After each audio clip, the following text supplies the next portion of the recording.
I never imagined my own father could shatter my world with a single shove. But that Christmas dinner proved just how deep betrayal could cut. It was supposed to be a joyful gathering, the kind where laughter echoes off the walls, and the scent of roasted turkey fills the air, but instead it became the spark that ignited my long-simmering plan for payback. For years I'd endured his subtle digs and outright favoritism, always biting my tongue for the sake of family peace. But when he laid hands on my little girl, all bets were off. I held her close that night, whispering reassurances in her ear, while inside a storm brewed, one that would leave him humiliated and exposed before everyone he held dear. Let me take you back to where it all started, because revenge like this doesn't happen overnight. It's built on a foundation of quiet hurts and unspoken resentments. My name is Sienna, and I've always been the black sheep in my family. Growing up, Dad, let's call him Oscar, poured all his pride into my older brother Tom. Tom was the golden child, star athlete, top of his class. Married young to a woman from a good family. They had a son, little Max, who could do no wrong in Dad's eyes. I was the one who dared to live differently. I got pregnant at 19 with my daughter Sophie from a relationship that didn't last. No ring on my finger, no white picket fence, just me and my baby girl against the world. Dad never forgave me for that. He'd mutter under his breath about mistakes and disappointments, but I thought time would soften him. Sophie was 9 now, bright and full of life, with curls that bounced when she laughed and a curiosity that lit up any room. Yet to Dad she was always second best, and afterthought compared to Max, his real grandchild. The favoritism started small, like whispers that grew into roars at family birthdays. Max got the biggest gifts: bikes, video games, trips to amusement parks, while Sophie might get a generic card with a $20 bill tucked inside. I'd smile through it, telling myself it was just how Dad was, wired, old-fashioned, and set in his ways. But then came the slights that strung deeper. One summer barbecue, Dad organized a grandkids talent show. Max played guitar like a pro, earning cheers and a shiny trophy Dad had bought just for him. Sophie, shy but eager, recited a poem she'd written about our family. Dad barely clapped, then said loudly to the crowd, "Well, that's cute, but let's hear from the real star again." Everyone laughed it off as a joke, but I saw the hurt in Sophie's eyes. That night as I tucked her in, she asked why Grandpa didn't like her poems. I hugged her tight, fighting back tears, and promised we'd make our own fun. Inside, though, a seed of resentment took root. I began paying closer attention to Dad's life, noticing the cracks in his perfect facade: the late nights at work, the hushed phone calls, the way Mum smiles seemed forced lately. As the years ticked by, the tension escalated, each one chipping away at my patience. Dad's comments grew bolder, especially after Tom and his wife announced they were expecting another grandchild. Finally, more real grandkids to carry on the family name, he'd say at gatherings, glancing my way with that smug grin. It was as if Sophie and I were outsiders, tolerated but never truly welcomed. I confided in Mom once, hoping she'd intervene, but she just sighed and said, "Your father's stubborn, Sienna, give it time." I'd given him plenty, and all it did was embolden him. Then came the incident that nearly broke me. Sophie's school play, she had the lead role, a big deal for her, and I'd invited the whole family. Dad showed up late, sat in the back, and left early, claiming he had to pick up Max from soccer practice. Later at dinner he bragged about Max's goal while dismissing Sophie's performance as Amateur hour, I felt the heat rise in my cheeks, but I swallowed it down, not wanting to cause a scene. That was my mistake, always avoiding conflict, always hopping for change that never came. But in those quiet moments alone, I started digging. A casual glance at Dad's old laptop during a visit revealed emails that didn't add up, cryptic messages about investments and discreet meetings. I didn't pry further then, but I filed it away, sensing there was more to uncover. Betrayal, I realized, wasn't just what he did to us, it was the secrets he hid from everyone.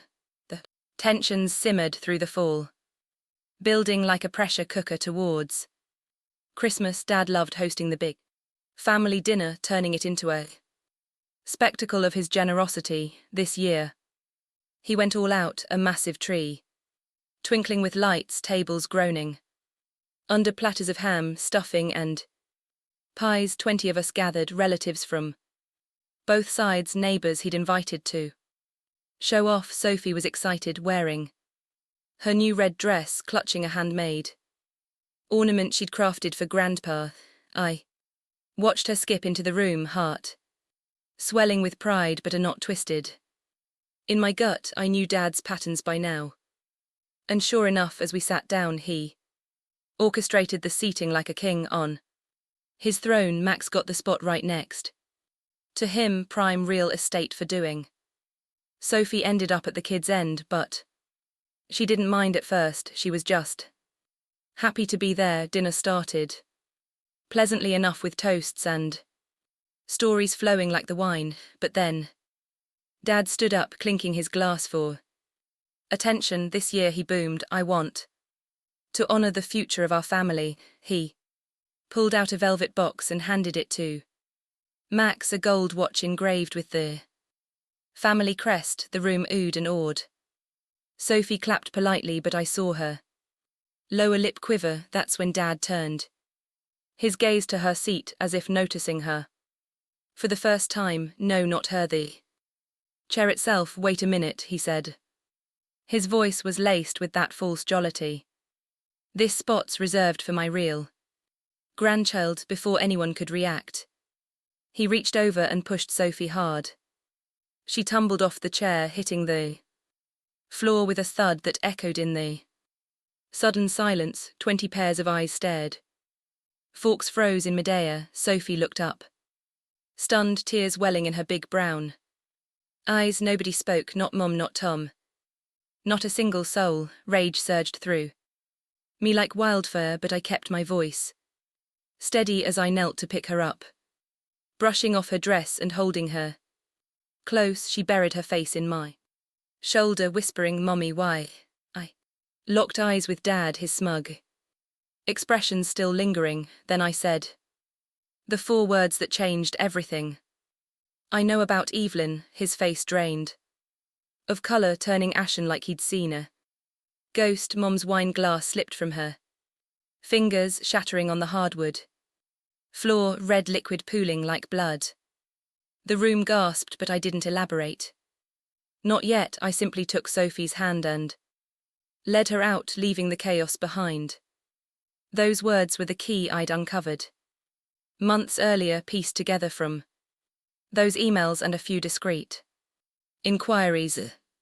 Evelyn was Dad's mistress, a woman half his age, tucked away in a condo he'd secretly bought with family money. But that was just the tip of the iceberg. My revenge was far from over.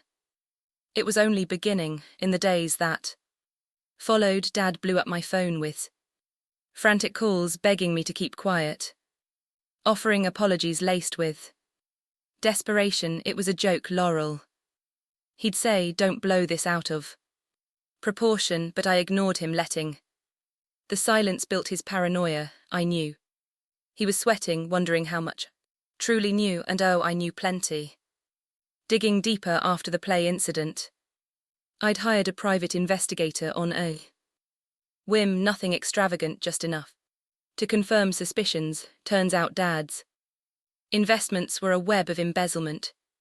From the family business, funds siphoned Off to fund his double life, he'd betrayed not just me and Sophie, but Mom, Tom, everyone. The pie had documents, photos, and even bank statements. I sat on it all, waiting for the perfect moment to strike back. New Year's Eve provided that moment. The family reconvened at Dad's insistence. A tense attempt at reconciliation. He pulled me aside beforehand, his hands shaking. What do you want? Money, I'll make it right with Sophie. I smiled calmly. Just enjoy the evening, Dad. As midnight approached with everyone gathered around the TV for the ball drop, I stood up quietly. Before we toast, I said, my voice steady and immersive, I have a gift for the family. I passed around envelopes, copies of the evidence neatly compiled, photos of Dad and Evelyn at dinners, vacations paid for with stolen funds, bank transfers showing thousands diverted. The room fell silent again. But this time it was Dad who hit the floor, clutching his chest in pain. Shock. Mom's face crumpled as she read, tears streaming. Tom looked betrayed, his perfect world cracking. Relatives murmured in horror, the humiliation washing over Dad like a tidal wave. The fallout was swift and satisfying. Mom filed for divorce the next week, taking half of everything, including the house Dad loved so much. The business partners, alerted anonymously, launched an investigation that led to charges.